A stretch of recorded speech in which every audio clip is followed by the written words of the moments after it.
안녕하세요. 시사가게 인형입니다.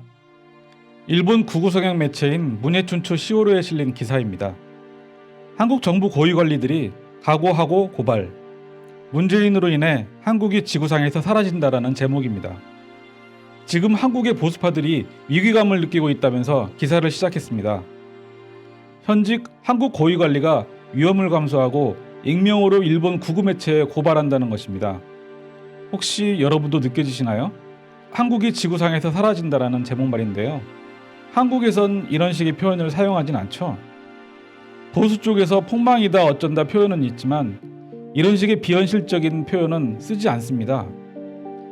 얘들이 애니메이션을 너무 많이 봤나?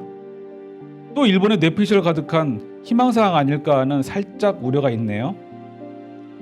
일단 자세히 살펴보면 위안부 문제 합의 파기, 징용공 배상 판결과 일본 기업의 자산 압류, 동해상 자위대기에 대한 레이더 조사, 한일 군사정보협정 지소미아 파기, 그리고 한국 국회의원들의 독도 상륙, 한국의 문재인 정권의 반일 정책은 그칠 줄 모르고 있다 라고 시작했습니다. 일본을 적반하장이라고 공개적으로 매도한 문 대통령에게는 더 이상 미래지향적인 한일 관계를 쌓을 의지가 없어 보인다. 그런 문재인 정권에 대해 한국 내 지일파 엘리트가 목소리를 높였다. 2020년 봄에 열리는 한국의 총선에서 문재인 정권을 지지하는 여당인 더불어민주당이 승리하면 대한민국이라는 나라는 지구상에서 사라진다. 대일 외교 최전선에서 활약해온 익명의 한국 정부 고위 관리는 이렇게 위기감을 드러냈다. 대체 그 한국 정부 고위 관리가 누구인지 흥미진진한데요.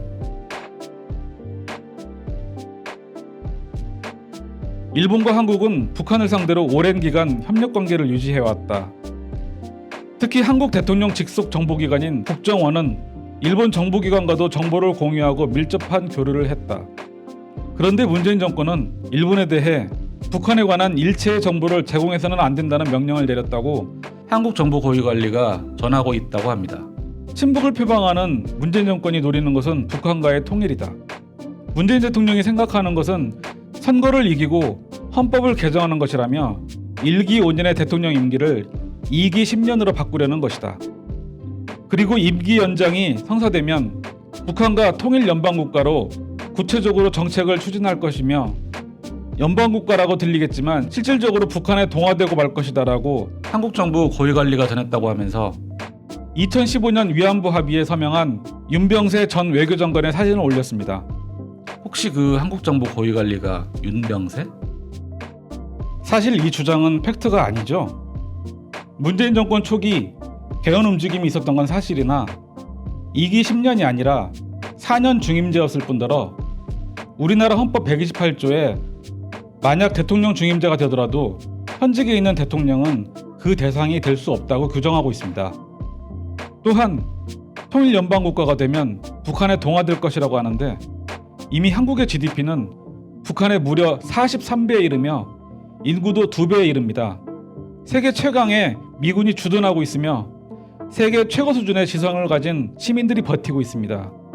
또한 세계 10위권 안에 드는 경제대국이며 세계적인 문화 강국이기도 합니다. 이런 나라가 북한에 동화되고 만다? 참으로 비논리적이고 유치하기까지 한 주장입니다. 계속 보겠습니다. 한국의 역대 대통령들은 예외 없이 비운의 말로를 따라가고 있다. 박근혜 전 대통령은 국정농단 혐의로 체포돼 징역 25년, 벌금 20억엔이라는 무거운 판결을 받았다.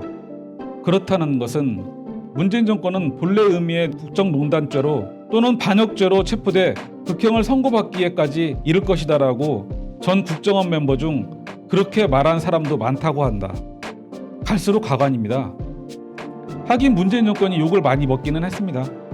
북한 핵 문제를 해결하기 위해 힘쓰고 더 이상의 북한 핵실험 없는 평화 모드를 유지하고 있는 죄, 위안부 문제 판결에 대해 대한민국 대법원의 판결을 존중하고 일본이 걸어온 무역전쟁에 당당히 맞선 죄로 보수 우파와 친일파 세력들로부터 말이죠.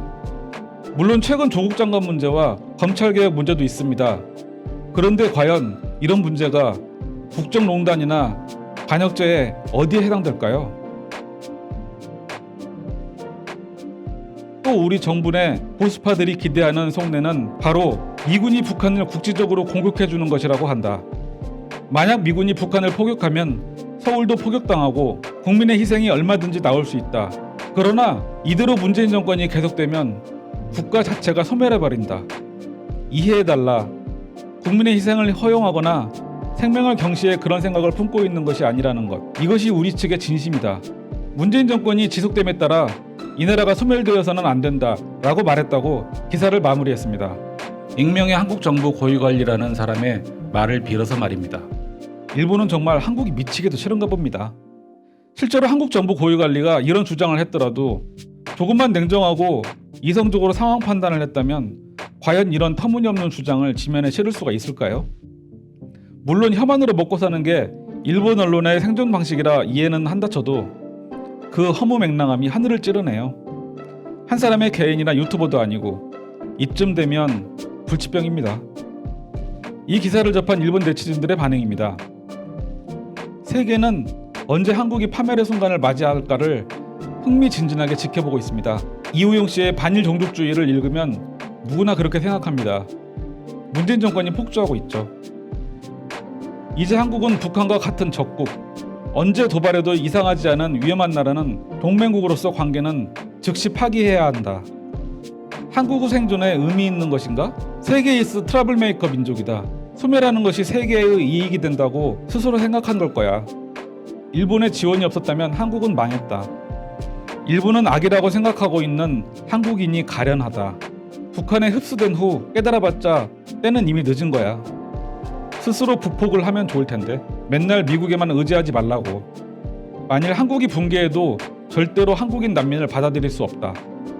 일본이 중국과 러시아의 식민지가 되지 않도록 한국을 도와 독립시킨 것이 큰 실수였다. 문 대통령 덕분에 일본 국민이 겨우 깨닫게 됐어.